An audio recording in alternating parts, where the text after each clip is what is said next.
রাসূলুল্লাহ সাল্লাল্লাহু আলাইহি ওয়াসাল্লামের উপর অগণিত দরুদ এবং সালাম বর্ষিত হোক। আল্লাহুম্মা সাল্লি ওয়া সাল্লিম ওয়া বারিক আলা নবিকা মুহাম্মদ। আল্লাহুম্মা সাল্লি আলাইহি, আল্লাহুম্মা বারিক আলাইহি।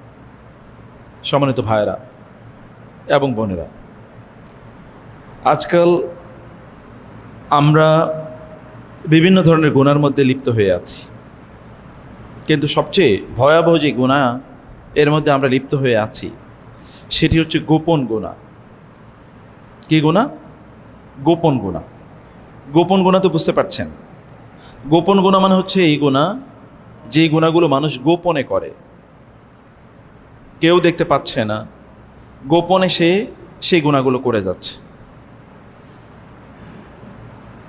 সেটি এমন যে আপনি যখন একাকী থাকেন তখন গুনাহ করেন, অথবা যখন ঘরের দরজা বন্ধ করে রাখেন তখন গুনাহ করেন, অথবা কেউ নাই, কেউ দেখছে না কোথাও এমন একটা জায়গায়, অথবা কেউ বুঝেও না বা কেউ বুঝতে পারছে না, কিন্তু এমন গুনাহ আপনি করে যাচ্ছেন। এই রকম ফলে দুই ধরনের গোপন গুনাহ হয়। একটা হচ্ছে যখন আপনি একাকী থাকেন, আরেকটা হচ্ছে এমন কিছু গুনাহ যেটা কেউ দেখে না বা কেউ বুঝে না, কেউ বুঝতে পারছে না, কিন্তু আপনি সেটি করে যাচ্ছেন। লোকেরা বুঝতে পারছে না যে আপনি এমন একটা গুনাহ করে যাচ্ছেন। যেমন পণ্যে ভেজাল দেয়া, আপনি যখন বিক্রি করেন তখন ভেজাল পণ্য আপনি বিক্রি করেন, লোকেরা বুঝতে পারছে না। আপনি 2 নম্বর জিনিস বিক্রি করছেন, অথবা আপনি দাম বাড়িয়ে বিক্রি করছেন, লোকেরা তো বুঝতে পারে না, কিন্তু আপনি কিন্তু ঠিকই গোপন গুনাহ করে যাচ্ছেন। আবার মানুষের চোখের আড়ালে কিছু গুনাহ, মানুষ জানলে দেখলে হয়তো বা বুঝতো, কিন্তু আপনি চোখের আড়ালে করছেন, এই কারণে মানুষ দেখছে না, বুঝতে পারছে না। এই যে গুনাহগুলো, গোপন যে গুনাহ আছে, এই গুনাহগুলো মানুষকে ধ্বংস করে দেয়, মানুষের ইবাদতে স্বাদ নষ্ট করে দেয় এবং মানুষকে আল্লাহ থেকে অনেক দূরে সরিয়ে দেয়। মানুষ তখন ইবাদতগুলো কেবলমাত্র একটা রুটিন ওয়ার্ক হিসেবে করে। রুটিন ওয়ার্ক মানে কি? জুমাবারে মসজিদে আইসা নামাজ পড়তে হবে, এতটুকুই। কিন্তু এই নামাজ তার মধ্যে কোনো পরিবর্তন তৈরি করে না।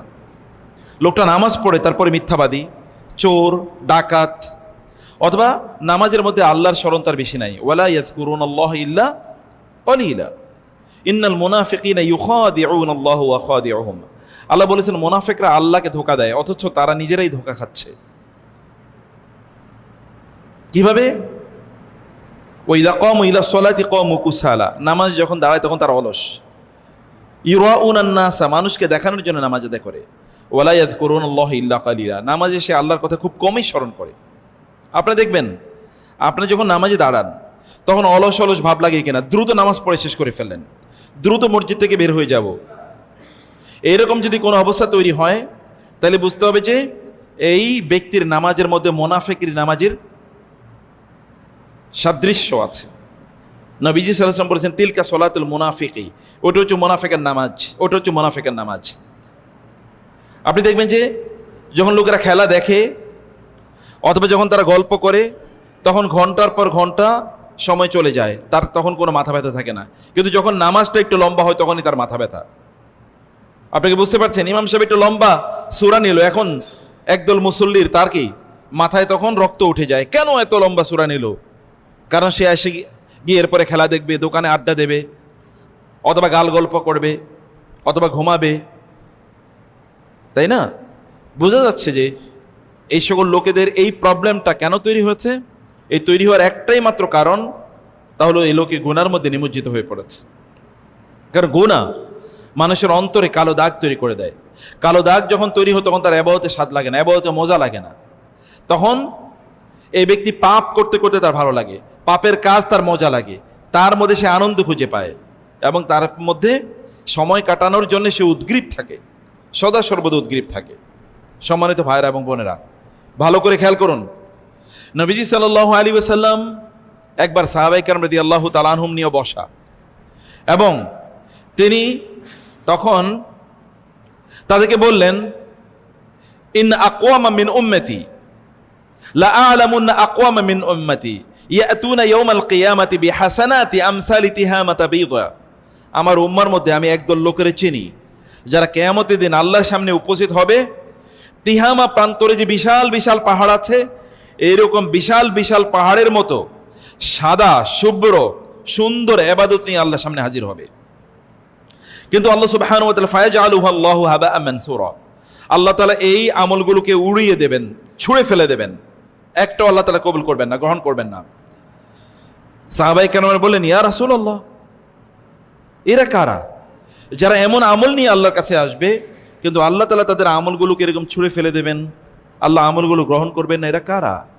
জাল্লিহুম লানা সিফহুম লানা হাত্তা লা নাকুনা মিনহুম, আপনি আমাদেরকে বলুন এরা কারা, তাদের বৈশিষ্ট্য কি, যেন আমরা তেমন না হয়ে যাই। রাসূলুল্লাহ সাল্লাল্লাহু আলাইহি ওয়াসাল্লাম বলেন, আলা ইন্নাহুম মিন জিলদাতিকুম ওয়া মিন ইখওয়ানিকুম, তারা তোমাদের ভাই, তারা তোমাদেরই আত্মীয়স্বজন, তোমাদেরই পরিচিত, তোমাদের আশপাশের লোক, কিন্তু এরা খুব ভালো নামাজ পড়তো, রোজা রাখতো, যাকাত দিত, হজ করতো, কিন্তু যখন ইদা খালাও বিমাহারিমিল্লাহি ইনতাহাকুহা, কিন্তু এই লোকগুলো যখন একা নীরবে এক জায়গায় নির্জনে থাকতো, একাকী থাকতো যখন, তখন তারা আল্লাহ যে কাজগুলো তাদের জন্য নিষিদ্ধ করেছেন, হারাম করেছেন, এগুলো তারা করত। মানুষের সামনে তারা করতো না, কিন্তু একাকী করতো। যেমন ধরেন রাতের বেলা যখন আপনি একা আছেন, বাসায় কেউ নাই, তখন আপনি আসলে মোবাইলে কি সিনেমা দেখেন, তখন আপনি টেলিভিশনে কি দেখেন? আমি অনেক লোকেরই দেখি রাত যত গভীর হয় তত সে হারাম সিনেমা দেখতে থাকে, হারাম দৃশ্য দেখতে থাকে এবং হারাম কাজ করতে থাকে। আমি অনেক লোকেরই দেখেছি তারা এই কাজগুলো করে। ইয়াং জেনারেশনের মধ্যে তো এখন এই কাজ অনেক ব্যাপক পরিমাণ, তারা এগুলোর মধ্যে অভ্যস্ত হয়ে পড়েছে। সোশ্যাল মিডিয়া জুড়ে আছে কি, ফেসবুক ইউটিউবে আছে কি, অধিকাংশ লোক এর মধ্যেই তারা নিমজ্জিত, এগুলো নিয়ে তারা ব্যস্ত থাকে। তাহলে বোঝা যাচ্ছে যে শুধু এটা না, অন্যান্য জায়গায় দেখবেন দেদার সেই যে স্টার বিজ এই নামে বিভিন্ন ধরনের দেখবেন ম্যাগাজিন আছে, এগুলো বিক্রি হয়। এগুলো কারা কিনে? এগুলো কেনে কেবল হিন্দু, বৌদ্ধ, খ্রিস্টান, ইহুদি, নাস্তিক এরা কিনে, মুসলমানরা কিনে না। বিচিত্রা নামে যে সকল পত্রিকা পাওয়া যায়, এগুলো কারা কেনে? কেনে কারা? পর্নোগ্রাফি আপনারা জানেন, এই যে হারাম দৃশ্য, এই হারাম দৃশ্যগুলো সাইট, এগুলো কারা কেনে? এগুলো দেখে কারা? এই যে হারাম খেলা আছে এখন ইন্টারনেটে পাওয়া যায়, এগুলো খেলে কারা? খেলে এগুলো, জুয়া খেলে কারা? এই যে কাজগুলো তারা করে, এই সকল ব্যক্তিরা মূলত গোপন গুনায় নিমজ্জিত হয়ে আছে। আপনি হয়তোবা বলছেন, মনে করছেন প্রিয় ভাইরা বোনেরা, যে আমি গুনাহ করতেছি কেউ দেখছে না। কেউ যদি মনে করে আমি গুনাহ করছি কেউ দেখছে না, আল্লাহ দেখছে না, তাইলে এই ব্যক্তিটা কাফের হয়ে যাবে সাথে সাথে। আর কেউ যদি মনে করে যে আমি গুনাহ করছি আল্লাহ তাআলা দেখতেছেন, তাতে কি আসে যায়, তাইলে এই লোকটা নাস্তিক হয়ে যাবে। এখন আমরা কোথায় আছি বলেন? আল্লাহ তাআলা কি দেখছেন না? ইয়াস্তাগফিরুনা মিনান নাস ওয়া লা ইয়াস্তাগফিরুনা মিনাল্লাহি ওয়া হুয়া মাআহুম ইয ইউবায়্যিতুনা মা লা ইয়ারদা মিনাল কাউল ওয়া কানা আল্লাহু বিমা তা'মালুনা মুহীতা। আল্লাহ তাআলা বলছেন যে ইয়াস্তাগফিরুনা মিনান নাস, তারা মানুষের কাছ থেকে গোপন রাখতে চায়, ওয়া লা ইয়াস্তাগফিরুনা মিনাল্লাহ, কিন্তু আল্লাহর কাছ থেকে তারা গোপন রাখতে চায় না। শুনুন ভালো করে, আমরা গুনাহ করি কিন্তু গোপনে করি, পাপ করি গোপনে করি, অন্যায় করি গোপনে করি। কার থেকে? কার চোখের আড়ালে? আল্লাহর চোখের আড়ালে নাকি মানুষের চোখের আড়ালে? হ্যাঁ, কার চোখের আড়ালে করি? মানুষের চোখের আড়ালে। কিন্তু আল্লাহকে দেখছেন না? দেখছেন কিনা আল্লাহ? আল্লাহ যদি দেখে থাকেন, আপনারা কথা বলেন না কেন? আল্লাহ দেখছেন কিনা? আল্লাহ যদি দেখে থাকেন, তাহলে আল্লাহর ভয় আমাদের মধ্যে থাকতে হবে না? কাল্লা বাল্লা ইয়াখাফুনাল আখিরা কাল্লা ইন্নাহু তাযকিরা ফামান শাআ যাকারা ওয়া মা ইয়াখশাউনা ইল্লা ইনশা আল্লাহ হুয়া আহলুত তাকওয়া ওয়া আহলুল মাগফিরা। আল্লাহকে ভয় পাইতে হয়, কিন্তু আমরা মানুষকে ভয় পাচ্ছি। ওমর রাদিয়াল্লাহু তাআলা যুগে সেই ঘটনা আপনাদের জানা আছে। ওমর শুনেন, অনেক ইবাদত করতেছেন, আপনারা হয়তো মনে করছেন যে আমরা তো ইবাদত করি, আমরা তো ভালো মুসলমান। অধিকাংশ মুসলমানই এরা নামে মুসলমান, কিন্তু এর মধ্যে সত্যি করতে ইসলাম নাই, ঈমান নাই। এগুলো সব সেকুলার টাইপের মুসলমান। এ নামাজও পড়ে, মদও খায়, এ নামাজও পড়ে, জুয়ো খেলে, এবং এ নামাজও পড়ে, এবং যারা ইসলাম বিদ্বেষী তাদের সাথে তাদের আতাত আছে, বন্ধুত্ব আছে, নর্মাল। এগুলো কিছুই না তাদের জন্যে। তারা মেসিরেও প্রচণ্ড ভালোবাসে, আল্লাহরেও ভালোবাসে, আছে কি না? না, এরকম প্রচণ্ড ভালোবাসে। মেসি ছাড়া, মেসি তার জীবনের প্রাণ, ওইখানে তার ছবি একেবারে কি ছবিওয়ালা জার্সি পরে তারপরে ঘুরে, ঘরে তার ছবি টানে রাখছে, এও আবার মুসলমান। সে আবার নিজকে মুসলমান। আপনি বলবেন যে খেলার সাথে ইসলামের এটাই না আনেন কি? ইসলাম কি কেবলমাত্র মসজিদেই নাকি? মসজিদের বাইরে ইসলাম নাই? কোনো মুসলমান যদি মনে করে কেবল মসজিদে ইসলাম, তাহলে সে ইসলাম থেকে মোরতাদ হয়ে গেল। মসজিদের বাইরে ইসলাম নাই, ঘরে ইসলাম নাই, রাস্তায় ইসলাম নাই? ইসলাম কি কেবল নামাজের মধ্যে সীমাবদ্ধ? ব্যবসার মধ্যে ইসলাম নাই? পরিবারের মধ্যে ইসলাম নাই? বিয়ে শাদীর মধ্যে ইসলাম নাই? পড়াশোনার মধ্যে ইসলাম নাই? ইসলাম তো সব কিছুর মধ্যে। উদখুলু ফিস সিলমি কাফা ইন্নাদ-দীনা ইনদাল্লাহিল ইসলাম। অতএব ইসলামকে কেবলমাত্র খণ্ডিত আকারে দেখলে আপনার চলবে না। এটা হচ্ছে অন্ধের হাতি দেখার মতো। এক অন্ধ হাতির লেজ ধরেছে, যে মনে করছে হাতি হচ্ছে কিসের মতো? রশির মতো। আরেকটা পেট ধরছে, বলছে হচ্ছে হাতি হচ্ছে কিসের মতো? কুলার মতো, কুলা। আরেকজন ধরছে পা, সে মনে করছে কি হাতি হচ্ছে একটা পিলারের মতো। কেউ ধরছে ওই যে তার যে সামনে যে সুর আছে এটা ধরছে। এতে এক একজন এক এক রকমের কথা বলতেছে, কারণ ও তো কান ধরছে একজন, সে মনে করছে হাতি হচ্ছে এরকম, সে তো পুরোটা দেখে নাই। ইসলামের আমরা এরকম অন্ধের মতো দেখছি, এবং ইসলামকে আমরা সত্যিকার অর্থেই আমরা ইসলামকে পালন করছি না। এই জন্য প্রিয় ভাইরা বোনেরা, ওমর রাদিয়াল্লাহু তাআলা আনহুর যুগে ওমর রাদিয়াল্লাহু তাআলা তো রাতের অন্ধকারে তিনি ঘুরে ঘুরে বেড়াতেন, দেখতেন সাধারণ মানুষের অবস্থা কি, কারো কোনো প্রবলেম আছে কিনা সেটা তিনি সমাধান করার চেষ্টা করতেন। একদিন তিনি রাতের অন্ধকারে ঘুরছিলেন, শুনলেন যে একজন নারী তার মেয়েকে বলছে, মেয়ের নাম ধরে, যে দুধের মধ্যে একটু পানি মেশাও। বলে কেন মা?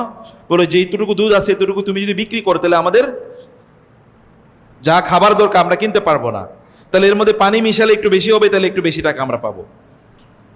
তখন মেয়েটি বলেন, মা তুমি কি শোনো নাই আমিরুল মুমিনিন ওমর রাদিয়াল্লাহু তাআলা আনহু নিষেধ করেছেন দুধের সাথে পানি মিশাতে? বলে ওমর কোথায় আর আমরা কোথায়? ওমর রাতের বেলা এখানে আসবে কোত্থেকে? ওমর কি দেখছে নাকি? তুমি এখন যে পানি মিশাবে এটাকে ওমর দেখছে?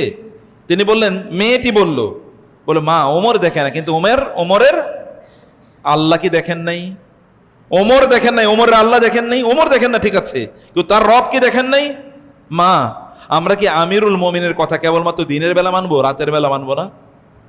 কেবল সামনাসামনি মানবো, পেছনে মানবো না? ওমর রাদিয়াল্লাহু তাআলা মনোযোগ দিয়ে কথা শুনলেন। তিনি শোনার পরে তিনি বললেন, এই ঘরটা একটু ভালো করে মনে রাখবে, এই ঘরটা কোনটা। বাসায় তিনি চলে গেলেন। সকালবেলা তিনি মসজিদে নববীতে তার যেটা অফিস, সেখানে তিনি গিয়ে বললেন, ওদেরকে ডাকো, সংবাদ দাও। তাদেরকে সংবাদ দেয়া হলো। সেই নারীকে তিনি এবার ডেকে বললেন যে তুমি কে, তোমার পরিচয় দাও। এরা তো ভয় পেয়েছে, আমিরুল মুমিন কেন ডাকলো? বলে যে আমি একজন বিধবা নারী, আমার কেউ নাই, একটা মেয়ে আছে, স্বামী নাই, আমরা একটু অসহায় গরিব ফ্যামিলি। তো বলে যে গত রাতে যে তোমাকে এই কথা বলতে শুনলাম। তখন এই নারী বললেন যে সত্যি, এটা ঠিকই বলেছেন, আপনি ঠিকই শুনেছেন, কারণ আমরা গরিব মানুষ, আমাদের তো আসলে বাঁচার কোনো উপায় নেই, কারণ দুধের সাথে একটু পানি মেশাতে বলেছে। ওমর রাদিয়াল্লাহু বললেন, যান আপনারা চলে যান, কোনো শাস্তি নাই তাদের জন্য। ওমর বলেন, শাস্তি আমার হওয়া উচিত। কার হওয়া উচিত? আমার হওয়া উচিত, কারণ আমি আমিরুল মুমিনিন এদের। তো এরা এরকম একটা অসহায় ফ্যামিলি, আমি কেন জানবো না? একথা বলে তিনি তাদেরকে বললেন, আপনাদের খাবার নিয়ে আর কোনো টেনশন করতে হবে না। তিনি তাদের জন্য প্রচুর পরিমাণ বাইতুল মাল থেকে, মানে পাবলিক ট্রেজারি থেকে প্রচুর পরিমাণ খাবার ইত্যাদির ব্যবস্থা করে দিলেন, যেন তাদের কোনো প্রবলেম না হয়। এবার তিনি তার ছেলেদেরকে ডেকে বললেন, আমি তোমাদেরকে একজন গোয়ালিনীর মেয়ে, গোয়ালিনী বুঝেন তো, গরুর দুধ বেচে এরকম একজন মহিলার মেয়েকে বিয়ে করার প্রস্তাব করছি, তোমরা কে বিয়ে করবা? প্রেসিডেন্ট বলছে তার ছেলেদেরকে যে তোমরা এরকম একজন গোয়ালিনীর মেয়ে, গরিব, দুধ বেচা শুধুমাত্র চলে, এরকম একজন মেয়েকে তোমাদের কাছে বিয়ে দেওয়ার প্রস্তাব করছি, তোমরা কেউ বিয়ে করবা? কারণ হলো, কেন প্রস্তাব? তোমরা বলতে পারো যে কেন এরকম গোয়ালিনী মেয়েকে আমাদের বিয়ের কথা বলছেন? এই গোয়ালিনী মেয়ের মধ্যে আমি যে দিনদারি দেখেছি, এই দিনদারি পাওয়া যায় না। সে আল্লাহকে প্রকাশ্যেও ভয় করে, গোপনেও ভয় করে। এবং তারপরে তার এক ছেলে এই নারীকে বিয়ে করেছেন। জানেন, এই নারীর পরবর্তী প্রজন্ম হয়েছে ওই যে আরেকজন ওমর ইবনে আব্দুল আজিজের নাম শুনছেন না?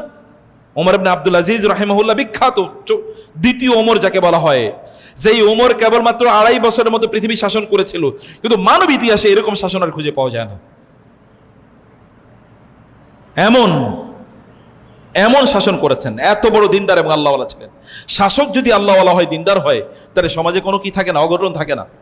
তাহলে সমাজে তখন সম্পদের কোনো অভাব থাকে না, প্রাচুর্য প্রচুর পরিমাণ ফল ফসল তৈরি উৎপাদন হয়, বৃষ্টি হয় প্রচুর পরিমাণে। তখন ওমর ইবনে খাত্তাব রাদিয়াল্লাহু আনহুর যুগে যা হয়েছে, ওমর ইবনে আব্দুল আজিজের যুগে তা হয়েছে। ওমর ইবনে আব্দুল আজিজের যুগে যাকাত নেয়ার মতো লোক খুঁজে পাওয়া যায় নাই, সবাই ধনী, যাকাত নেয়ার মতো লোক খুঁজে পাওয়া যায় নাই। এটা কি এমনি হয়েছে? ওই যে একজন নারী গোয়ালিনী, আপনারা আমরা আমাদের মধ্যে গোপন গুনার প্রবণতা আছে, অথবা আমরা গোপনে আল্লাহকে ভয় পাই না, আর আমাদের সন্তানগুলো আল্লাহ আল্লাহ হবে, দিনদার হবে, অথবা আমাদের পরবর্তী প্রজন্ম থেকে আল্লাহর ওলি বের হবে, এটা কেমনে আপনারা প্রত্যাশা করেন? এটা আশা করা দুরাশা। এই ওমরেরই ছেলে, তার নাম আব্দুল্লাহ ইবনে ওমর, আপনি জানেন রাদিয়াল্লাহু তাআলা আনহুমা। আব্দুল্লাহ ইবনে ওমর একবার তিনি রাস্তা দিয়ে যাচ্ছিলেন মরুভূমিতে, দেখলেন এক কৃষক না এক মানে বালক, সে বালক মেষ চালাচ্ছে, মেষ চড়াচ্ছে, মেষ বা ছাগল চড়াচ্ছে, মানে ছাগল বকরি এগুলো মাঠে ঘাস খাওয়াচ্ছে।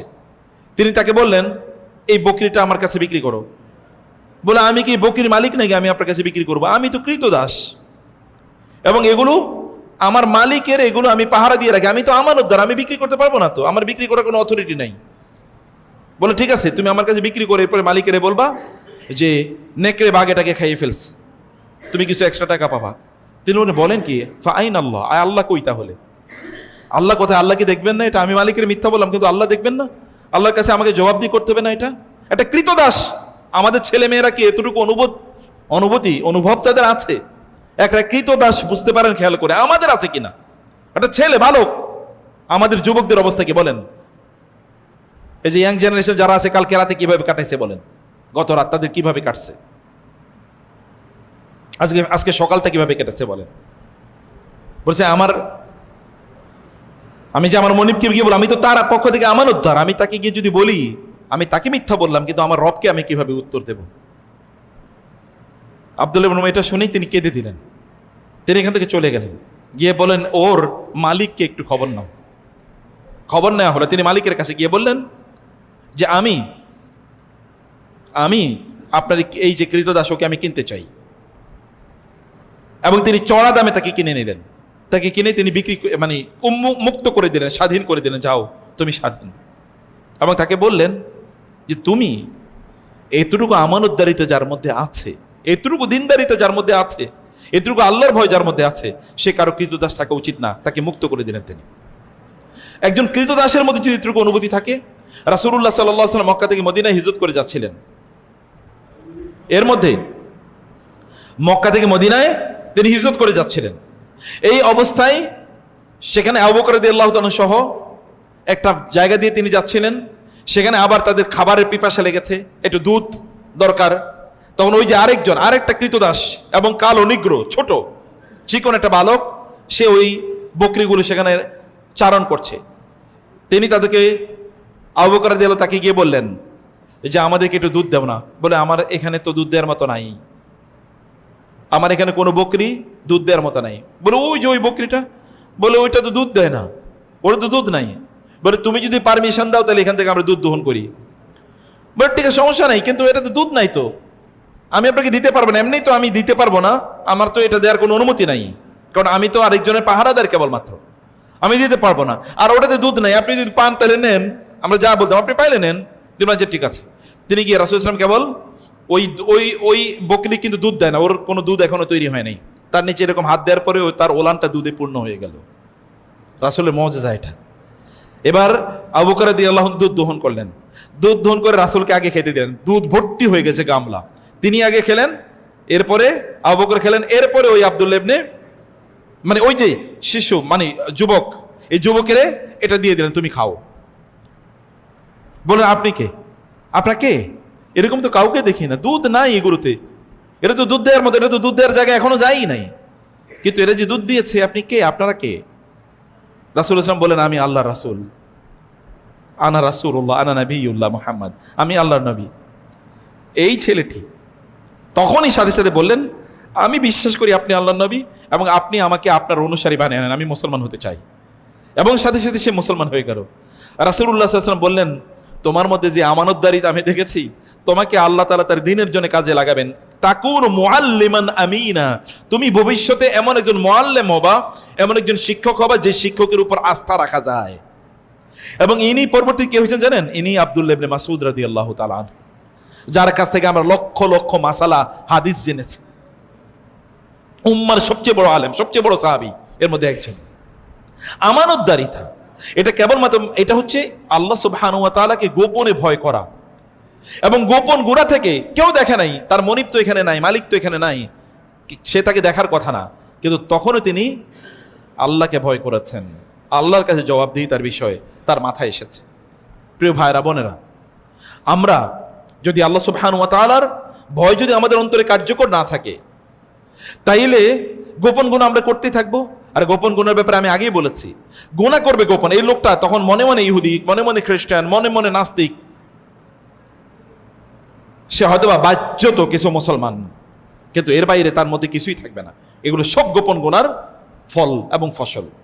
গোপন গুনাহ থেকে আমাদেরকে বাঁচতেই হবে। প্রিয় ভাইরা, আলাম ইয়ালাম বিআন্নাল্লাহ ইয়ারা, আপনি কি জানেন না আল্লাহ দেখছেন সবকিছু? ইয়াস্তাগফুনা মিনান নাস ওয়ালা ইয়াস্তাগফুনা মিনাল্লাহ ইয ইউবাইয়িতুনা মা লা ইয়ারদা মিনাল কওল ওয়া কানা আল্লাহু বিমা ইয়ামালুনা মুহীতা। আল্লাহ তাআলা আপনি রাত ভর কি করছেন সবকিছু আল্লাহ সুবহানাহু ওয়া তাআলা জানেন।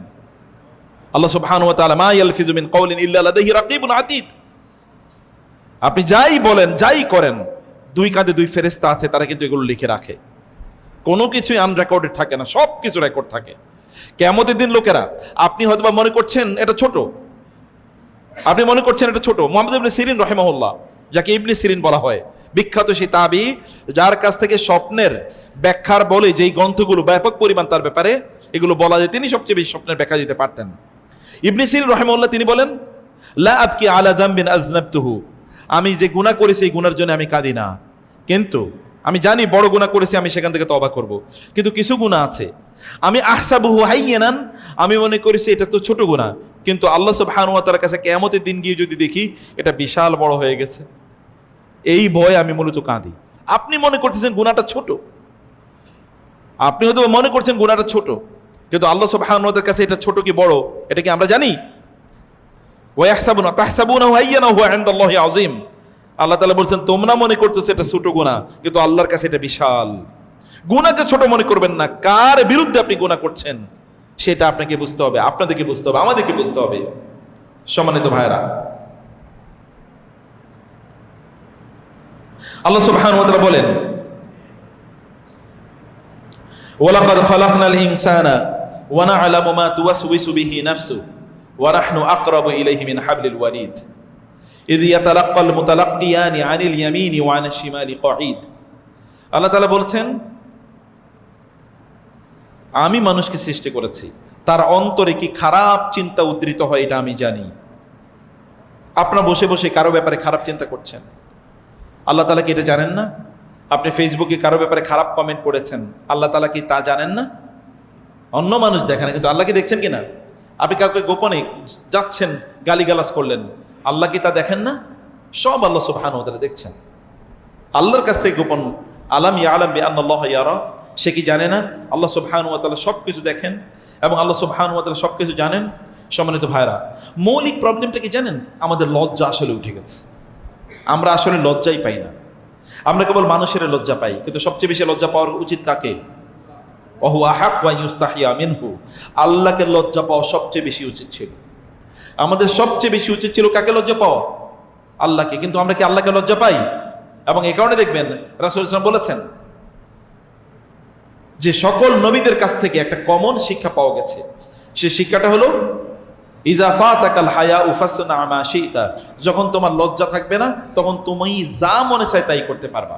অধিকাংশ লোকের কি এখন লজ্জা আছে? অধিকাংশ লোকের দেখবেন লজ্জা নাই। ভাই লজ্জা পেতে হবে তো আল্লাহকে। আল্লাহর সামনে দাঁড়াবেন কিভাবে আপনি কিয়ামতের দিন? আল্লাহর সামনে আপনি কিয়ামতের দিন দাঁড়াবেন কিভাবে?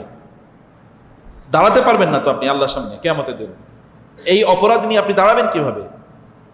আল্লাহ সুবহানাহু ওয়া তাআলা এগুলো সব হিসাব নিকাশ নিয়ে আসবেন। এই কারণে আল্লাহ তাআলা বলেছেন সূরাতুল মুজাদালাতে, আল্লাহ তাআলা বলেছেন আলাম তারা আন্নাল্লাহা ইয়ালামু মা ফিস সামাওয়াতি ওয়া মা ফিল আরদ, তুমি কি জানো না আল্লাহ তাআলা জানেন সব কিছু, আসমান এবং জমিনে যা আছে সব আল্লাহ তাআলা জানেন। ইয়া বুনাইয়া ইন্নাহা ইন তাকু মিসকালা হাববাতিন মিন খারদালিন ফাতাকুন ফি সখরাতিন আও ফিস সামাওয়াতি আও ফিল আরদি ইয়াতি বিহাল্লাহ। হে সন্তান, তুমি যদি একটা ধুলাবালি হয়ে যাও, ধুলাবালি, এটা পৃথিবীর যেখানেই তুমি থাকো না কেন, আসমানে যেখানেই তুমি থাকো না কেন, অথবা কোনো পাথরের ভেতরে তুমি যদি লুকিয়েও থাকো, তাহলে কিয়ামতের দিন আল্লাহ তাআলা তোমাকে উপস্থিত করবেনই করবেন। ওয়া ইয়ালামু খাইনাতাল আয়ুন ওয়া মা তুখফিস সুদূর। আপনি চোখ দিয়ে হারাম কি দেখছেন? এই যে ইয়াংরা, ভালো করে শোনো তোমরা, চোখ দিয়ে আপনি হারাম কি দেখতেছেন, কিয়ামতের দিন আল্লাহ তাআলা এই চোখটাকে জিজ্ঞেস করবেন না? সেই দিন এই মুখ কথা বলবে না। আল ইয়াউমা নাখতিমু আলা আফওয়াহিহিম ওয়া তুকাল্লিমুনা আইদিহিম ওয়া তাশহাদু আরজুলুহুম বিমা কানু ইয়াকসিবুন। সেই দিন আমি তাদের মুখে সেল মেরে দেবো, মুখ কথা বলতে পারবে না, কিন্তু কথা বলবে কি? হাত, কথা বলবে পা, কথা বলবে চোখ, কথা বলবে কান, কথা বলবে নাক, কথা বলবে আপনার পা। সেই দিন এগুলো কথা বলবে। ওয়া তাশহাদু আলাইহিম আলসিনাতুহুম ওয়া আরজুলুহুম। এবং লোকেরা বলবে লিমা শাহিদতুম আলাইনা, তোমরা কেন আমাদের বিরুদ্ধে, ব্যক্তি বলবে, ব্যক্তির আপনার শরীরের অঙ্গ প্রত্যঙ্গ আপনার বিরুদ্ধে সেদিন সাক্ষী দেবে। আপনি তখন বলবেন লিমা শাহিদতুম আলাইনা ওয়া ক্বালু লিজুলুদিহিম, আপনার এই যে ত্বক, এই যে চামড়া আপনার বিরুদ্ধে সাক্ষী দেবে। তখন লোকেরা বলবে চামড়াকে, কি লিমা শাহিদতুম আলাইনা, আমাদের বিরুদ্ধে কেন তুমি সাক্ষী দিচ্ছ, তুমি না আমারই চামড়া? তখন চামড়া বলবে আনতাকাল্লাহুল্লাযী আনতাকা কুল্লা শাই, আমার কিচ্ছু বলার নাই, কারণ আমাদের কিচ্ছু করার নাই। আল্লাহ বলেছেন, আল্লাহর আদেশকে অমান্য করা যায় না। আল্লাহ বলেছেন, অতএব আমাদেরকে কথা বলতে হবে, তোমরা কি করেছো। আল্লাহ তাআলা জানেন অন্তরে কি আছে। অন্তরকে পবিত্র করেন, পরিচ্ছন্ন করেন। অন্তরকে যদি আমরা পরিচ্ছন্ন বা পবিত্র যদি না করি, তাহলে আমাদের ভয়াবহ অবস্থা হতে পারে। প্রিয় ভাইরা, মূল ঈমান হচ্ছে আল্লাহকে গোপনে ভয় করা, মূল ঈমান এই জায়গায়। ওউজলিফাতিল জান্নাতুল লিল মুত্তাকিনা গায়রা বাঈদ। আল্লাহ তাআলা বলেন, মুত্তাকি যারা আল্লাহকে গোপনে ভয় করে, এই সকল ব্যক্তিদের জন্য জান্নাত একেবারে নিকটে নিয়ে আসা হবে। সেদিন জান্নাত, আপনি দৌড়ে জান্নাতের কাছে যাওয়া লাগবে না, আপনার কাছে জান্নাত নিয়ে আসা হবে। আপনি যেন জান্নাতে, যেমন ধরেন আপনি আপনার বাসার সামনে গাড়ি উপস্থিত, আপনি বাস স্ট্যান্ডে গিয়ে গাড়িতে ওঠার প্রয়োজন নাই, গাড়ি আপনার ঘরের দরজা, ঘর থেকে নামলেই আপনি গাড়িতে উঠতে পারবেন। এইরকম জান্নাত আপনার কাছে নিয়ে আসা হবে। হাদা মা তুআদুনা লিকুল্লি আওয়াবিম মুনিব, লিকুল্লি আওয়াহিম মুনিব। আল্লাহ সুবহানাহু বলেছেন যে এটা তোমাদেরকে যে ওয়াদা আল্লাহ তাআলা দিয়েছিলেন, যারা আমার কাছে বারবার ফিরে আসছে, এই সকল ব্যক্তিদেরকে আমি যে ওয়াদা দিয়েছি সেটা হচ্ছে এই জান্নাত। মান খাশিয়ার রহমান বিল গায়ব, যে ব্যক্তি আল্লাহকে ভয় করত গোপনে, আল্লাহকে গোপনে ভয় করত। প্রকাশ্যে আল্লাহকে ভয় করা খুবই সহজ। মসজিদে আসলেন, নামাজ পড়লেন, দাড়ি আছে, টুপি আছে, পাঞ্জাবি আছে, এটা খুবই সিম্পল কাজ, এটাকে কঠিন মনে করেন না, এটা খুবই সহজ। কিন্তু গোপনে আল্লাহকে ভয় করা অনেক কঠিন। গোপনে যারা আল্লাহকে ভয় না করতে পারে তাদের ঈমানই নাই। কাল্লা বাল্লা ইয়াখাফুন আল আখিরা, আল্লাহ বলেছেন এদের তো ঈমানই নাই, কারণ এরা আখিরাতের প্রতি তাদের বিশ্বাস নাই। অতএব গোপন এই ভয়, এটি অত্যন্ত গুরুত্বপূর্ণ। রাত যখন গভীর হয় তখন একদল লোকের পাপ বাড়ে না, কমে। হ্যাঁ, তখন দেখবেন বিভিন্ন ক্লাবে লোকজনের উপস্থিতি তৈরি হয়। তখন দেখবেন মদের হাউসগুলো বিভিন্ন জায়গায়, যেগুলো এলিট এরিয়া, সেখানে দেখবেন তখন বিভিন্ন হোটেলগুলো, রেস্টুরেন্টগুলো তখন লাইট জ্বলে ওঠে। সেখানে একদল কি নিশাচর সেখানে যায়, একদল রাতের ডাকাত সেখানে যায় এবং ওখানে গিয়ে তার রাত কাটায়। কিদের মধ্যে? মদ এবং নারী, জুয়া ইত্যাদির মধ্যে তারা রাত কাটিয়ে দেয়। আল্লাহ সুবহানাহু ওয়া তাআলা এই সকল ব্যক্তিদের ব্যাপারে বলেছেন যে এই সকল ব্যক্তিরা সত্যি করতে আল্লাহ তাআলাকে ভয় পায় না, আল্লাহ সুবহানাহু ওয়া তাআলা তারা ভয় পায় না। প্রিয় ভাইরা, সে কারণে বলছি যে রাতের যখন অন্ধকার হয় তখন আপনার পাপের মাত্রা যদি বেড়ে যায় তাহলে বুঝবেন আল্লাহ অলরেডি শেষ। রাত আল্লাহ সুবহানাহু ওয়া তাআলা দিয়েছেন বিশ্রামের জন্য আর আল্লাহর ইবাদতের জন্য। ওয়া মিনাল লাইলি ফাতাহাজ্জাদ বিহি নাফিলাতাল লাক, রাতের একটা অংশ তুমি আল্লাহর ইবাদতের জন্য নির্ধারণ করো। এই যে পোলাপেন গত রাত, আমি আগেও বলছি, গত রাত খেলা দেখে দেখে মাস্তি মাউজ করছে, এখন নামাজে নাই। এটা অনুমোদন দিয়েছে কে? এটা দেখার অনুমোদন দিয়েছে কে? এই তাদেরকে ভালোবাসা, তাদের ফ্ল্যাগ উড়ানোর এই অনুমোদন কে দিল? এদের নিয়ে কথা বলার এই অনুমোদন কে দিল? আল্লাহ নিয়ে কোনো কথা নাই, আল্লাহ রাসূল নিয়ে কোনো কথা নাই, কোনো আলোচনা নাই। এরা আল্লাহকেও চেনে না, আল্লাহর রাসূলকেও চেনে না, কিচ্ছু জানে না এরা। কিন্তু এরা ওগুলো নিয়ে প্রচন্ড বেশি জানে। এই সকল লোকেরা এই সকল খেলোয়াড়দেরকে যতটুকু চেনে, আল্লাহ রাসূলকে ততটুকু তাও চেনে না।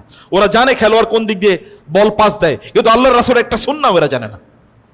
এরা তো মুসলমানদেরই সন্তান, তো খ্রিস্টান এবং ইহুদি অথবা নাস্তিকদের মধ্যে এদের পার্থক্য কি? What is the difference between them and him? এদের মধ্যে এবং এদের মধ্যে কোনো পার্থক্য তো আমি দেখি না। একই তো প্রজাতি, একই, দেখতে শুনতে একই, আচরণেও এক, দেখতে শুনতেও এক, সবই এক।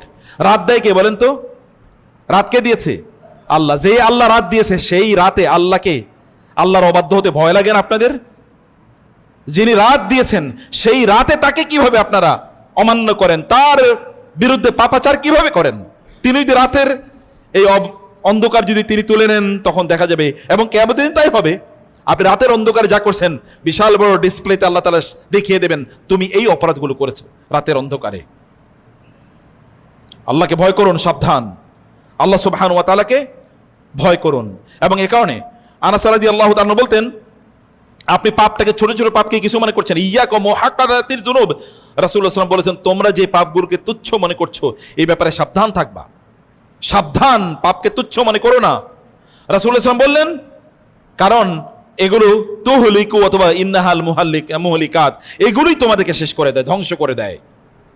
আনাস রাদিয়াল্লাহু তাআলা আনহু বলেছেন ইন্নাকুম লাতা'লামুনা আমালান হিয়া আদাক্কু ফি আইনিকুম, তোমরা কিছু কাজ করো এগুলো তোমরা খুবই মিনাশ-শার, তোমরা চুলের চেয়েও পাতলা, এগুলোকে মনে করো কিছুই মনে করো না, পাপ করে যাচ্ছ। ওয়া কুননা নাউদ্দুহা ফি আহদি রাসূলিল্লাহি সাল্লাল্লাহু আলাইহি ওয়াসাল্লাম মিনাল কাবাইরি, আমরা রাসূলের যুগে এগুলোকে কবিরা গুনাহ মনে করতাম, কবিরা গুনাহ। ওমর রাদিয়াল্লাহু তাআলা আনহু কেবলমাত্র রাসূলুল্লাহ সাল্লাল্লাহু আলাইহি ওয়াসাল্লামের কাছে আসলেন এবং তাওরাতের 2-3টা পাতা তার হাতে ছিল। তাওরাত তো আসমানি কিতাবই, 2-3টা পাতা, এটা তো বইই, এতটুকু নিয়ে এসেছিলেন। রাসূলুল্লাহ বললেন তোমার হাতে এটা কি? বলে এটা তাওরাতের পাতা ইয়া রাসূলুল্লাহ।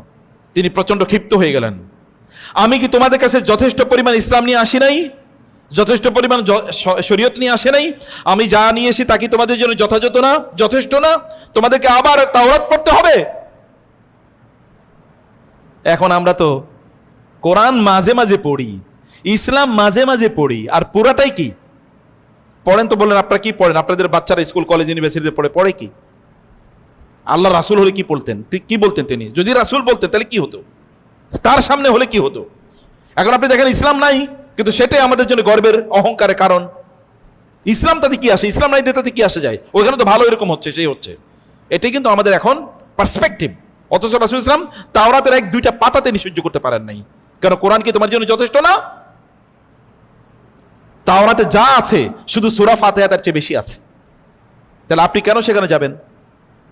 কেন আপনি সেখানে যাবেন? আমাদের পার্সপেক্টিভ আমাদেরকে চেঞ্জ করতে হবে প্রিয় ভাইরা। সে কারণে আমি লাস্ট যে কথাটি আপনাদেরকে কয়েকটা বিষয় কেবল আপনাদের দৃষ্টি আকর্ষণ করে শেষ করে দিতে চাই। 1 নম্বরে, আমাদের ইবাদতে ইখলাস নষ্ট হয়ে যায় যদি আমরা গোপন পাপ করি। ইবাদতে ইখলাস নষ্ট হয়ে যায়, আল্লাহর ভালোবাসা নষ্ট হয়ে যায়, আল্লাহর জন্য আমরা কাজটা করছি এই অনুভূতি নষ্ট হয়ে যায়। তখন আমাদের মধ্যে রিয়া তৈরি হয়, তখন আমাদেরকে আরেকজনকে দেখানোর অনুভূতি তৈরি হয়। এবং যখন আমরা ইবাদত করি তখন আমাদের ইবাদতে আর স্বাদ লাগে না, মজা লাগে না। লম্বা আমরা ইবাদত করতে পারি না, লম্বা সময় কোরআন তেলাওয়াত করতে পারি না, লম্বা সময় আমরা তাসবিহ তাহলিল করতে পারি না, লম্বা সময় নামাজ পড়তে পারি না, লম্বা সেজদা দিতে পারি না, লম্বা রুকু দিতে পারি না, লম্বা ইস্তেগফার করতে পারি না, লম্বা দুরুদ পড়তে পারি না, লম্বা দিনই কথা শুনতে পারি না, লম্বা দিনই আলোচনায় অংশগ্রহণ করতে পারি না। তখন আমাদের মধ্যে বিতৃষ্ণা তৈরি হয়, দিন নিয়ে, দিনের ইস্যু নিয়ে বিতৃষ্ণা তৈরি হয়। আলেমদের ব্যাপারে তখন আমাদের বিভিন্ন অভিযোগ তৈরি হয়। দেখবেন, আবার এটা ভালো করে খেয়াল রাখবেন, আলেমদের ব্যাপারে কোনো বিতৃষ্ণা থাকে এটা মুনাফিকের আলামত। আলেমদের ব্যাপারে বিতৃষ্ণা থাকে কিসের আলামত? মুনাফিকের আলামত। সাবধান, খবরদার। কারণ আলেমরা না থাকলে লোকেরা গরু ছাগল হয়ে যেত। তারাই কেবলমাত্র তাদেরকে দিনের কথা বলে, কারণ আলেমরা কার উত্তরসূরি? কার উত্তরসূরি? নবীর উত্তরসূরি। আপনি অনেক জ্ঞানী হতে পারেন। আবু জাহেল কি জ্ঞানী ছিল না? আবু লাহাব জ্ঞানী ছিল না? উতবা, সাইবা, রবিয়ারা জ্ঞানী ছিল না? ওয়ালিদ ইবনে উকবা জ্ঞানী ছিল না? উতবা ইবনে রবিয়া জ্ঞানী ছিল না? বিশাল জ্ঞানী মহাপণ্ডিত ছিল। উমাইয়া ইবনে খালফ, এরা সবাই ছিল। কিন্তু ওই দিন থেকে দূরে সরে যাওয়ার কারণে আবু জাহেলকে বলা হতো আবুল হাকাম। আবুল হাকাম কই? ওরে নাম দিছে রাসূল ইসলাম আবু জাহাল, মূর্খের পিতা। ও নিজে ডাবল মূর্খ। আল্লাহকে না চিনলে, আল্লাহকে না জানলে আপনার এই জ্ঞান কোন কাজে লাগবে আপনার? আর মানুষ যখন গোপন গুনাহে লিপ্ত হয় তখন তার এগুলো কমে যায়, আল্লাহ সম্পর্কে তার ভালোবাসা, ধারণা ইত্যাদি সব কিছু কমে যায়। এগুলো কোনোটাই তার তখন তার মধ্যে ইয়ে না, এবং আত্মসম্মান ভেঙে যায়। তখন তখন তার মধ্যে ইসলাম নিয়ে কোনো অহংকার জাগে না, ইসলাম নিয়ে কোনো অনুভূতি জাগে না, এবং ইসলাম নিয়ে সে কোনোদিন গর্ব করে না। আমার ধর্ম, আমার দিন, আমার জীবন ব্যবস্থা ইসলাম, এটা দেখবেন অধিকাংশ লোক বলেও না, অধিকাংশ লোক বলেও না, তার আচরণেও নাই, তার নামেও নাই, তার কথাবার্তাও নাই ইসলাম। এটা তৈরি হয় এবং এটা আমাদের বড় পতনের একটা কারণ হয়ে যায়।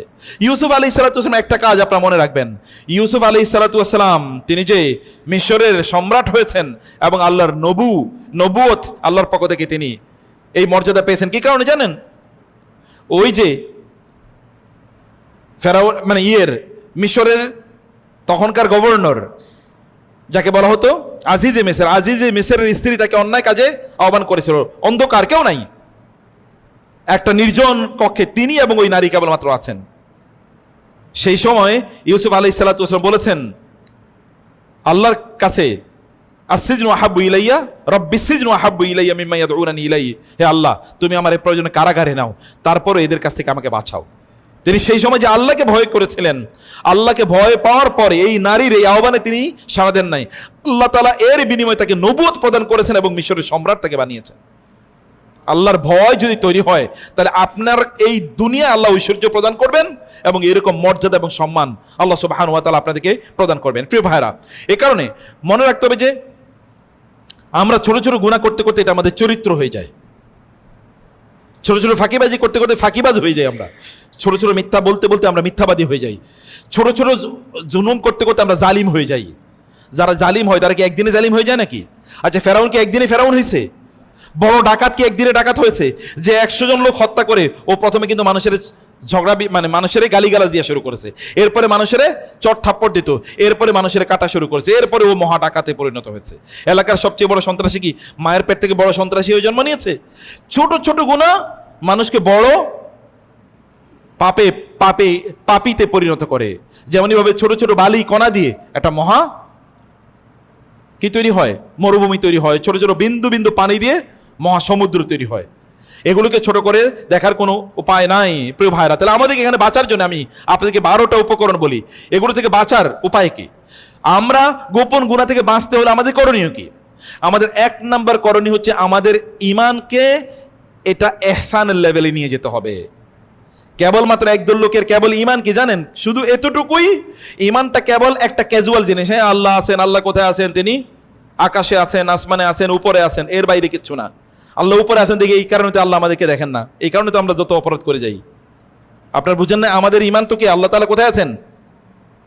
আল্লাহ কোথায় আছেন? আরশে আছেন, এটাই তো আমাদের ঈমান তো এটা। কিন্তু আল্লাহ আরশে আছেন দেখে তো তিনি আমাদেরকে দেখেন না, এই কারণে তো আমরা যত আকাম কুকাম করে যাই। সেখান থেকে তিনি দেখছেন না? দেখছেন কিনা? তিনি যদি দেখে থাকেন তাহলে এই দেখাটা আপনাকে রাতের বেলা তিনি দেখেন না, দিনের বেলা দেখেন না তিনি? যখন আমরা হারাম জিনিস দেখি আমাদের সোশ্যাল মিডিয়াতে, আমাদের মোবাইলে, তখন কি তিনি দেখেন না?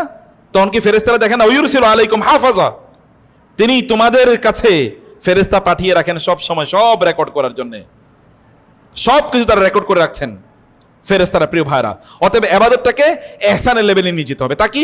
আন তা'বুদাল্লাহা কাআন্নাকা তারাহু ফাইন লাম তাকুন তারাহু ফাইন্নাহু ইয়ারাকা। তুমি আল্লাহর ইবাদত এমন ভাবে করা যে আল্লাহ তাআলাকে তুমি দেখতে পাচ্ছ, তুমি আল্লাহকে দেখতে পাচ্ছ। আর যদি তুমি আল্লাহকে দেখতে না পাও তাহলে আল্লাহ তোমাকে দেখতে পাচ্ছেন, এই অনুভূতি নিয়ে কমপক্ষে ইবাদত করা। এখন আমরা বলেন তো সব সময় আমাদের মাঝে এই অনুভূতি থাকে কিনা যে আল্লাহ দেখতে পাচ্ছেন আমাদেরকে? No, in most of the cases we don't forget, we don't remember it, we forget it. অধিকাংশ ক্ষেত্রে আমরা এটা মনেই রাখি না। আপনারা জানেন কিয়ামতের দিন 7 শ্রেণীর লোকদেরকে আল্লাহ তাআলা আরশের নিচে ছায়া দেবেন। এর মধ্যে 2 শ্রেণীর লোক কারা জানেন? ওয়ারাজুলুন যাকারাল্লাহা খালিয়ান ফাফাদাত আইনা, এমন লোক যারা আল্লাহর কথা মনে করতো যখন সে একা থাকতো। ভাই, মানুষের সামনে মুনাজাত দিয়ে কান্না করা খুবই সহজ, মানুষের সামনে লেকচার দেওয়ার সময় কান্না করা খুবই সহজ, কিন্তু যখন আপনি একাকী তখন কান্না করা আল্লাহর সামনে, এটাই মূলত কান্না, এটাই মূলত খাউফ, ভয়, তাকওয়া। এবং রাসূলুল্লাহ সাল্লাল্লাহু আলাইহি ওয়াসাল্লাম বললেন যখন সে একাকী থাকে তখন সে আল্লাহর কথা স্মরণ করে তারপরে তার ফাফাদাত আইনাহু, তার চোখ থেকে পানি পড়ে।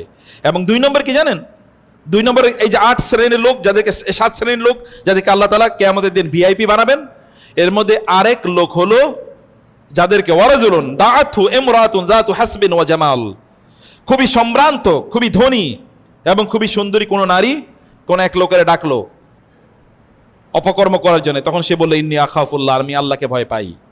এখন আপনি বলেন, ওইখানে আপনি এখন দুনিয়ার হয়তো কোনো সুন্দরী নারী আপনার ডাকে না, কিন্তু এখন ইউটিউবে এরকম সুন্দরী নারীরা এসে হারাম দৃশ্য বা তাদের শরীর প্রদর্শন করে, এগুলো দেখে না মুসলমানদের যুবকেরা? পৃথিবীতে যত পর্নোগ্রাফি আছে এর অধিকাংশ দেখে হলো মুসলমানরা, এবং বেশি দেখে মুসলমান দেশগুলো, পাকিস্তান, বাংলাদেশ, ইন্দোনেশিয়া, আরব বিশ্বগুলো, এগুলো অধিকাংশ দেখে এগুলো মুসলমানরা। অথচ আল্লাহ তাআলা বলেছেন কি করার জন্যে? তার চোখে হেফাজত করার জন্যে। ভালো করে শুনতে, আমার কথাটা কি বুঝতে পারছেন আপনারা? তাহলে 1 নম্বর কাজ কি বলেছি? আমাদের ইমানটাকে ইহসানের লেভেলে নিয়ে যাওয়া। শুধু ইমানের লেভেলে রাখলে বাঁচতে পারবেন না। ইমান মানে আমি বলছি শুধু তাসদীক, কেবল অন্তরে বিশ্বাস, হ্যাঁ আল্লাহ দেখছেন, আল্লাহ দেখছেন, এর অ্যাপ্লিকেশন কই? শুধু বিশ্বাস করলে লাভ হবে? আল্লাহ তাআলা কি শুধুমাত্র আল্লাযিনা আমানু বলেছেন, ওয়া আমিলুস সালিহাতি বলেন নাই? আমল কই?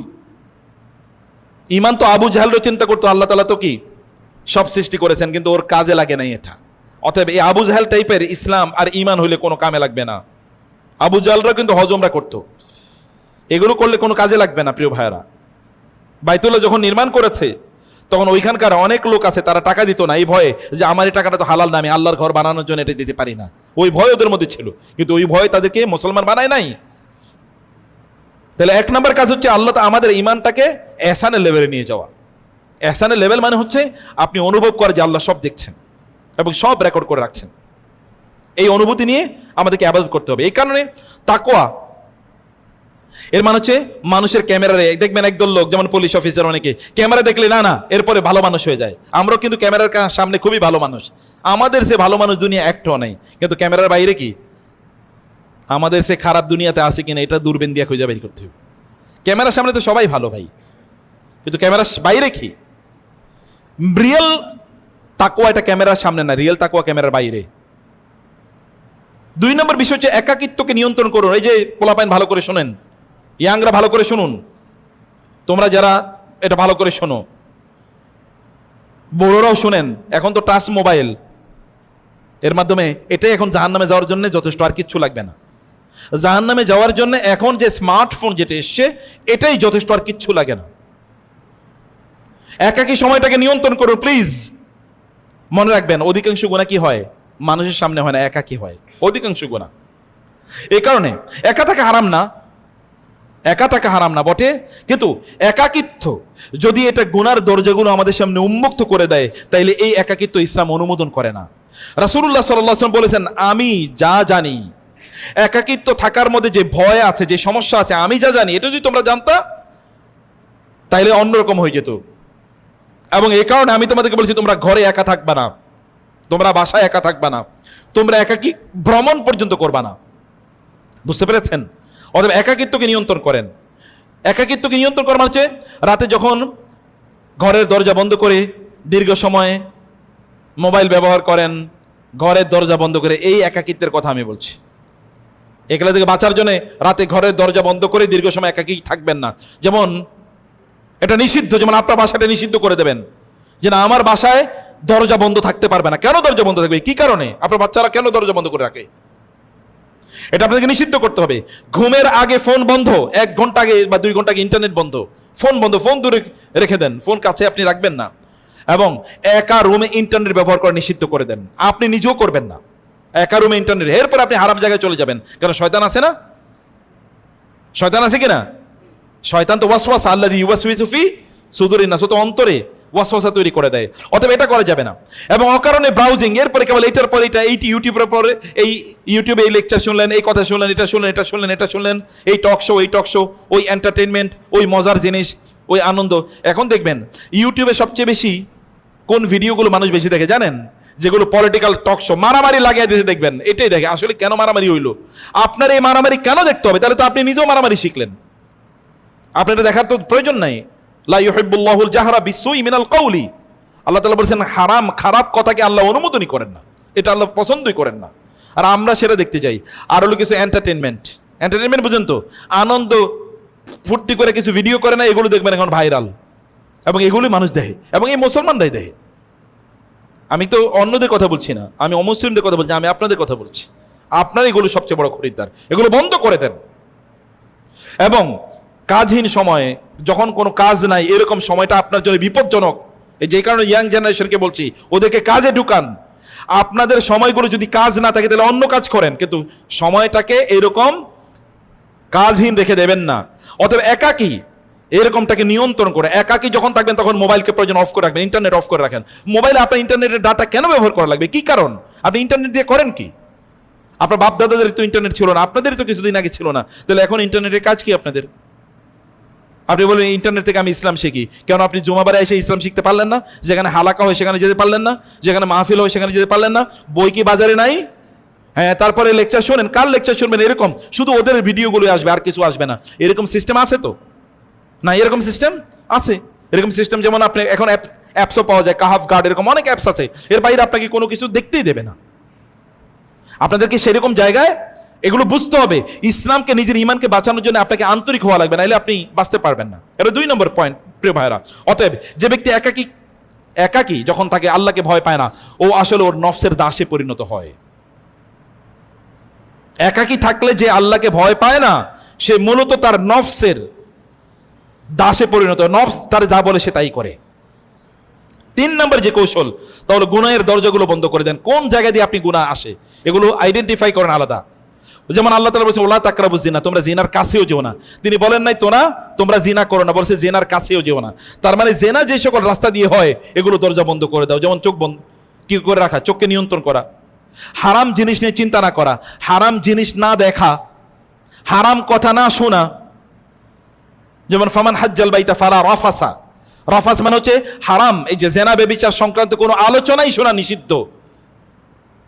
এটা আলোচনা করাই যাবে না, আলোচনা শোনাও যাবে না, হারাম এটা। অর্থাৎ এগুলো গুনার যত দরজা আছে, আপনি দেখুন যে গুনার কি কি কাজ আছে। যেমন ধরুন হারাম দৃষ্টি, যে বললাম হারাম জিনিস, একজন মহিলা যাচ্ছে সেদিকে আপনার তাকাতে হবে কেন? কারণ রাসূল সাল্লাল্লাহু আলাইহি ওয়াসাল্লাম বলেছেন, এই চোখের দৃষ্টির এটা শয়তানের কি একটা বিষাক্ত তীর, ওই তীর দিয়ে আপনাকে ঘায়েল করে ফেলতেছে। অশ্লীল কন্টেন্ট, এই যে বলছি অ্যাগেন, ইউটিউব ফেসবুকে আপনি যে অশ্লীল কন্টেন্ট আছে, অশ্লীল যা কিছু আছে, এগুলো দেখবেন না। আপনি নিষিদ্ধ যেন আমিরও দেখবই না, সিদ্ধান্ত নেন। এবং 3 নম্বর যে গোপন চ্যাট, অমুকের সাথে মেসেঞ্জারে, হোয়াটসঅ্যাপে, টেলিগ্রামে চ্যাটিং করা শুরু করে দেন, চ্যাট হারাম। ইসলামে আমি একজনের দাওয়াত দিতেছি, একজন মহিলার, আমার দিনী বোন। আপনার দিনী বোন মানে কে? আপনার দিনী বোন বানাইছে? পুরুষের আবার বোন কি? পুরুষের আবার দিনী বোন কি? এই জাতীয় আলোচনাই এরপরে ওকে হারামের দিকে কয়। এখন কিছুদিন বলছে দিনী বোন, এরপরে কি? এখন দেখবেন আমাদের সমাজে, আপনাদের সমাজে আছে কিনা যায় না, বিভিন্ন জায়গায় আছে, অমকের কি বানাইছে, ধর্মের ভাই বানাইছে, আছে কিনা? ধর্মের ভাই, ধর্মের বোন। অপঙ্কের বলে তিনি আমার মামা, ধর্মের চাচা। এগুলো পুরাটাই শয়তানের কারসাজি, যেটা হারাম, নিষিদ্ধ জাতীয় কথা। ইসলাম এটাকে অনুমোদন করে না। ইসলামে কেবল একটাই সম্পর্ক, তা হলো ধর্মীয় ভাই, ভ্রাতৃত্ব। অথবা কি ভাই, পুরুষরা এবং নারীরা। পুরুষ এবং নারী এরা তো হারাম, নিষিদ্ধ। গায়ে মাহরামের সাথে কেবল আপনি কথা বলতে পারেন, গায়ে মাহরামের সাথে কথা বলারই কোনো অনুমোদন ইসলাম দেয় নাই। তাহলে যে পুরুষরা অমকের কাছে দাওয়াতি কাজ করবে, এই কারণে সেখানে চ্যাটিং শুরু করে দিয়েছে, চ্যাটিং থেকে ডেটিং, আর ডেটিং থেকে জেনা, হারাম রিলেশন ইত্যাদি তৈরি হয়। এগুলো হারাম জায়গা। এগুলো আবেগে মেসেজ কোথাও দেবেন না, একেবারে খুব ইমোশনাল মেসেজ দেওয়ার পরে কাট করে ফেলছে। আপনার হেজাবটা তো দেখতে খুবই সুন্দর, এটাই শেষ। কোন একজন নারী দেখবেন আপনার হেজাব তো খুবই সুন্দর, শেষ। আপনার দেখি কেউ বলে আপনার দাড়িটা খুবই সুন্দর লাগে, শেষ। বুঝতে পেরেছেন? এগুলো ভয়াবহভাবে নিষিদ্ধ কাজ। ইউনিভার্সিটিতে একবার আমার জীবনে এরকম ঘটেছে। যখন আমি ছাত্র, তখন একজন এসে, আমাদের সাথে মেয়েরা এমনিই পড়তো না, খুব কম, অল্প কয়েকজন, কিন্তু কয়েকজন মেয়ে দূর থেকে একজন বলতেছিল যে মুক্তারের চুলগুলো দেখতে খুবই সিল্কি চুল, খুবই সুন্দর। আমি এরপর থেকে ওদের সাথে কথাই বন্ধ করে, ইউনিভার্সিটি ক্লাসই করা বন্ধ করে দিয়েছি, আল্লাহর কসম। আর করিই নাই, যাই নাই, চিনিও না, এখনও তাদেরকে চিনি না। এরা কারা? নিষিদ্ধ হারাম যে রাস্তা আছে এগুলো বন্ধ করে দেন, তাইলে কেবল রাতে বাঁচতে পারবেন। রাতের দীর্ঘ আলাপ, একান্ত সম্পর্ক, অমুকের সাথে আপনার এক্সট্রা রিলেশন আছে, এগুলো বাদ দিয়ে দেন। এবং রাতের লম্বা আলাপ, অমুকের সাথে আপনি 2 ঘন্টা, অনেক পুরুষ দেখবেন, নারী দেখবেন, রাত যত হয় তত তার কি ফোনের ব্যবহার বেড়ে যায়, লম্বা আলাপ। এখন তো আর পয়সা লাগে না, এখন তো হোয়াটসঅ্যাপ মেসেঞ্জারই কথা বলা যায়, এগুলো দিয়ে কথা বলে। এগুলোকে হারাম করে দেন, ফ্যান্টাসি এগুলোকে হারাম করে দেন। গুনাহ থেকে বাঁচতে হলে প্রিয় ভাইরা, গুনার দরজা বন্ধ করে দিতে হবে। গুনায় ঢোকার দরজা বন্ধ করে দিতে হবে। এবং 4 নাম্বার হচ্ছে ডিজিটাল তাকওয়া তৈরি করতে হবে। তাকওয়া কেবলমাত্র এরকম না, ডিজিটাল তাকওয়া ইজ মোস্ট ইম্পর্টেন্ট। যেমন ফোনে যে অশ্লীল জিনিস আসে, বিভিন্ন হারাম দেখবেন, আপনি একটা হারাম জিনিস দেখছেন, এরপর আরেকটা হারাম জিনিস আপনার কাছে সাজেস্টেড আকারে, রিকমেন্ডেড আকারে আসতেই থাকবে। এগুলো দেখা বন্ধ করে দেন, তাইলে বাঁচতে পারবেন। প্রয়োজন ছাড়া সোশ্যাল মিডিয়া, ইন্টারনেট অনই করবেন না, একান্ত প্রয়োজন। ঠিক আছে, একটা ফোন করা লাগবে, আচ্ছা একটা লেকচার শোনা লাগবে, শেষ, বন্ধ, আর কোনো কিছু চলবে না। রাতে একাকি ফোন ব্যবহার করবেন, আগে যেটা বলেছি। সন্ধ্যার পরে, এসার পরে আবার ফোনে ব্যবহার কিসের? নিষিদ্ধ করে দিতে হবে এটা একেবারে। ব্রাউজার অথবা যেগুলো অ্যাপস আছে, এগুলোকে ফিল্টারিং করার যে মেকানিজম, যেমন এর আগে আমরা কিছু অ্যাপসের কথা বলেছি, এগুলো পাওয়া যায়, সার্চ দেন, সার্চ দিলে এগুলো ইনস্টল করেন আপনাদের মোবাইলে, তাহলে আপনারা বেঁচে যাবেন, হারাম জিনিস থেকে বেঁচে যাবেন। স্ক্রিন টাইম, আপনার ডিভাইসে কতটুকু সময় কাটান দৈনিক? আপনি বলেন যে আমি 1 ঘন্টা বেশি ডিভাইসে সময় কাটাবো না, ব্যাস, এটা সিদ্ধান্ত নেন। এবং আল্লাহকে ভয় করে বিভিন্ন জিনিস ডিলিট করেন, সাজেস্টেড আকারে আসে। যেমন আমরা ফেসবুকে দাওয়াতি কাজ করি কিছু, ওইখানে অনেক জিনিস সাজেস্টেড আকারে আসে, সাথে সাথে আমি ডিলিট করে দিই এবং এটা বলি আনফলো, এটা যেন আসে মানে কখনো না আসে। এগুলো অপশনস আর দেয়ার, কিন্তু আপনি সেই অপশনস ব্যবহার করা লাগবে আপনাকে, নাহলে তো আপনি এরকম হারাম জিনিস আসতেই থাকবে। এবং হারাম কন্টেন্টের যত উৎস আছে এগুলো আনফলো করে দিই, যেটা আমি বলেছি। ফোন হাতে থাকলে কোনো সমস্যা নেই প্রিয় ভাইরা, কিন্তু সমস্যাটা হলো ফোন যদি আপনার নফসের হাতে চলে যায়। আপনার হাতে ফোন থাকুক, কিন্তু নফসের হাতে যেন না যায়। নফসের হাতে গেলে আপনি শেষ, তাহলে ও আপনার নিয়ন্ত্রণ করবো, তো শয়তানের দাস তখন। কারণ ইন্নান নাফসা লাআম্মারাতুম বিসসু, নফস মানুষকে হারাম কাজে নির্দেশ প্রদান করে, এটা করা যাবে না। 5 নম্বরে চোখের হেফাজত করে, যেটা আমি বলেছি, শর্ট দ্রুত বলে দেই। মুসলমানদের 1 নম্বর তাকওয়া যদি আপনি তৈরি করতে চান, তাইলে আপনার চোখকে হেফাজত করা লাগবেই। চোখের হেফাজত নাই, তাকওয়া নাই। চোখের হেফাজত আছে, তাকওয়া আছে। কুল্লিল মুমিনিনা ইয়াগুদ্দু মিন আবসারিহিম ওয়া ইয়াহফাযু ফুরুজাহুম যালিকা আযকা লাহুম। এটাই তাজকিয়া। অন্তর পবিত্র করতে হলে চোখকে পবিত্র করতে হবে। এ কারণে চোখকে নিয়ন্ত্রণ করেন। চোখ যদি স্বাধীন হয়, তাহলে ইসলাম আপনি, তাহলে কি আপনার, তাহলে দিন কি আপনার পরাধীন হয়ে যাবে। মনে রাখবেন, চোখ স্বাধীন থাকলে দিন পরাধীন। চোখ যদি পরাধীন থাকে, নিয়ন্ত্রণে থাকে, তাহলে দিন তখন আপনার স্বাধীন হয়ে যাবে, তখন আপনি দিনের মজা পাবেন। এটা আপনাকে করতে হবে। এবং 6 নম্বর সালাতকে, নামাজকে শক্তিশালী করেন। লম্বা সময় জুড়ে নামাজ পড়েন, লম্বা সময় জুড়ে সিজদা করেন, লম্বা সময় জুড়ে কোরআন তেলাওয়াত করেন নামাজে, এবং সেখানে তাসবিহ তাহলিলগুলো বুঝে বুঝে পড়েন। তওবার দরজা খোলা রাখেন, প্রতিদিন তওবা করেন, কমপক্ষে 100 বার। আমি আপনাদেরকে আগেও বলেছি, এখনো বলে যাই, দৈনিক আপনি 1000 বার আস্তাগফিরুল্লাহ পড়ে এরপরে আল্লাহর কাছে দোয়া করে দেখেন, আল্লাহ তাআলা যা চান আল্লাহ তাআলা তাই আপনাকে প্রদান করবেন। অতএব এটা আপনাকে বলেন, আল্লাহ সুবহানাহু ওয়া তাআলাকে এটা বলতেই থাকুন প্রিয় ভাইরা। অনুতাপ করুন, কোন একটা গুনাহ করছেন, আল্লাহ ভুল করছে, মাফ করে দাও, এটা বলতে ভুলবেন না। কারণ রাসূল সাল্লাল্লাহু আলাইহি ওয়াসাল্লাম বলেছেন, তোমাদের গুনাহ যদি, আল্লাহ তাআলা বলেন, তোমাদের গুনাহ যদি আসমান পর্যন্ত পৌঁছে যায়, তাহলে আমি আসমান পর্যন্ত ক্ষমা নিয়ে তোমাদেরকে সব ক্ষমা করে দেব। অতএব এটা আপনাকে করতে হবে। এবং 8ম হচ্ছে ভালো বন্ধু নেন, যাদের সাথে উঠা বসা করবেন, ভালো মানুষ। খারাপ যারা আছে, রিলেশন কাট করেন। কারণ শয়তান আপনাকে বারবার, হ্যাঁ তোমার এতদিনের বন্ধু, বাদ দেন এগুলো। কোনোটাই এরকম বন্ধু আপনার একেবারেই দরকার নাই। কারণ যে বন্ধু আপনাকে জাহান্নামে নিয়ে যাবে, ওকে দিয়ে আপনি করবেন কি? আর মানুষ বন্ধুর মাধ্যমে সবচেয়ে বেশি প্রভাবিত হয়। যখন ইয়াং জেনারেশন সবচেয়ে বেশি প্রভাবিত হয় কিসের মাধ্যমে? বন্ধুদের মাধ্যমে। অতএব এমন বন্ধু বানান যে আপনাকে জান্নাতে নিয়ে যাবে। যে বন্ধু আপনাকে সাহস করে বলতে পারে এটা গুনাহ, অতএব এটা তুমি ছাড়ো, একেই বন্ধু বানান। যে আপনাকে বলবে না তুমি কালকের খেলাটা দেখলা না, তাহলে আপনি শেষ, ওর সাথে সাথে ব্লক করে দেন। এরকম বন্ধু আমার লাগবে না।